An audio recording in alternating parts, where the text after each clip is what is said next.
Welcome to Chitra's cooking feast. இன்றைக்கி வீடியோவில் கருப்புளுந்து கொள்ளு வச்சு ரொம்ப ஹெல்த்தி அண்ட் டேஸ்டியான இட்லி பொடி நம்ம எப்படி செய்கிறதுன்னு பார்க்க போகிறோம். நம்ம இந்த ஒரு பொடி செஞ்சு வச்சுக்கிட்டா தோசை, இட்லி, சாதத்துக்கும் சாப்பிட்லாங்க. ரொம்ப டேஸ்ட்டாக இருக்கும்.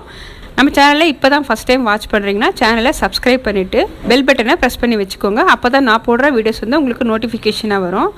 இப்போ வாங்க இந்த பருப்பு பொடி எப்படி செய்கிறதுன்னு நம்ம வீடியோக்குள்ளே போய் பார்க்கலாம்.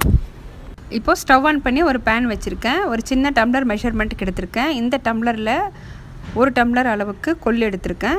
கொள்ளு வந்து நல்லா க்ளீன் பண்ணி எடுத்துக்கோங்க. கொள்ளில் கல், மண் இருக்கும். நீங்கள் பார்த்து க்ளீன் பண்ணி எடுத்துக்கோங்க. கருப்பு உளுந்து இல்லைன்னா நீங்கள் வெள்ளை உளுந்து கூட யூஸ் பண்ணிக்கலாங்க. இப்போ ரெண்டுமே நல்லா வாசனை வர வரைக்கும் நல்லா வறுத்துக்கோங்க. இப்போ நல்லா வறுப்பட்டுருச்சு. இப்போ இது கூடவே வெள்ளை எள்ளு 2 டீஸ்பூன் அளவுக்கு சேர்த்துக்கிறேங்க. எள்ளு சேர்த்துட்டு நல்லா ஃப்ரை பண்ணிக்கலாம். இப்போ எள்ளு நல்லா வறுப்பட்டுருச்சுங்க. இப்போ அடுத்தது ஒரு கைப்பிடி அளவுக்கு நான் பூண்டு உரித்து வச்சுருக்கேன்.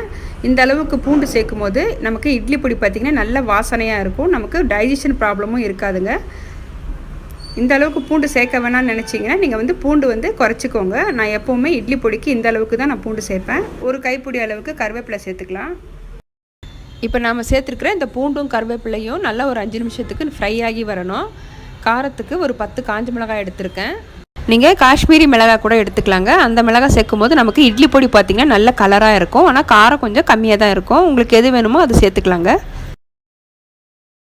காஞ்ச மிளகாய் கொஞ்சம் ஃப்ரை ஆனதும் 1/4 டீஸ்பூன் அளவுக்கு சீரகம், 1/4 டீஸ்பூன் அளவுக்கு மிளகு, 1 ஸ்பூன் அளவுக்கு தனியா எடுத்துருக்கேங்க. இந்த 3மே நல்ல ஒரு ஃப்ளேவராக இருக்கும். கண்டிப்பாக இந்த 3 சேர்த்துக்கோங்க. ஒரு சின்ன நெல்லிக்காய் அளவுக்கு புளி சேர்த்துக்கிறேன். 1/2 டீஸ்பூன் அளவுக்கு பெருங்காயத்தூள், 1 டீஸ்பூன் அளவுக்கு கல்லுப்பு சேர்த்துக்கிறேங்க.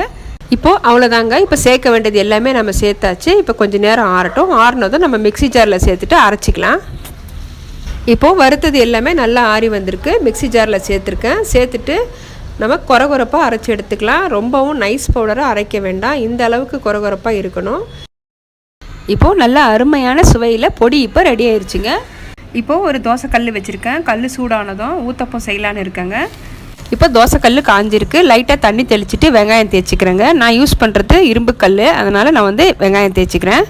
தோசை மாவு 2 கரண்டி சேர்த்துக்கிறேன். கொஞ்சம் மொத்தமாகவே சேர்த்துக்கிறேன். மேலே கொஞ்சம் வெங்காயமும் கொத்தமல்லி சேர்த்துக்கிறேங்க. நீங்கள் கேரட் துருவல் கூட சேர்த்துக்கலாம். அதுக்கு மேலே நாம் இன்றைக்கி ரெடி பண்ணியிருக்கிற கொள்ளு கருப்புளுந்து பொடி சேர்த்துக்கலாங்க. இந்த பொடி ரொம்ப டேஸ்ட்டாக இருக்கும். இந்த பொடி செஞ்சு வச்சுக்கிட்டிங்கன்னா உங்களுக்கு 2 மாதம் வரைக்குமே கெட்டே போகாதுங்க. நம்ம புளி பூண்டெல்லாம் சேர்த்து செஞ்சுருக்கிறதால சாதத்துலேயும் சாப்பிட்றதுக்கு ரொம்ப டேஸ்ட்டாக இருக்கும். கண்டிப்பாக ட்ரை பண்ணி பாருங்கள். 1 நிமிஷத்துக்கு நான் க்ளோஸ் பண்ணி வைக்கிறேன், வேகட்டும். இப்போது பொடி ஊற்றப்போம் சூப்பராக ரெடி பண்ணியாச்சுங்க. நமக்கு இட்லி பொடி பிடிக்காதவங்க யாருமே இருக்க மாட்டாங்க. சின்னவங்கலேருந்து பெரியவங்க வரைக்கும் இட்லி பொடி ரொம்ப விரும்பி சாப்பிடுவாங்க. சில குழந்தைங்க பார்த்தீங்கன்னா கொள்ளு பருப்பில் சுண்டல் செஞ்சு கொடுத்தா சாப்பிட மாட்டாங்க. ஆனால் நீங்கள் பருப்பு பொடியில் சேர்த்து செஞ்சு பாருங்கள், மிச்சம் வைக்காமல் சாப்பிடுவாங்க. அந்த அளவுக்கு ரொம்பவே டேஸ்ட்டாக இருக்கும். என்னோட இந்த வீடியோ உங்களுக்கு பிடிச்சிருந்ததுன்னா வீடியோக்கு லைக் பண்ணுங்கள். மறக்காமல் நம்ம சித்ராஸ் குக்கிங் ஃபீஸ்ட் சேனலுக்கு சப்ஸ்கிரைப் பண்ணி சப்போர்ட் பண்ணுங்கள். தேங்க்யூ ஃபார் வாட்சிங்.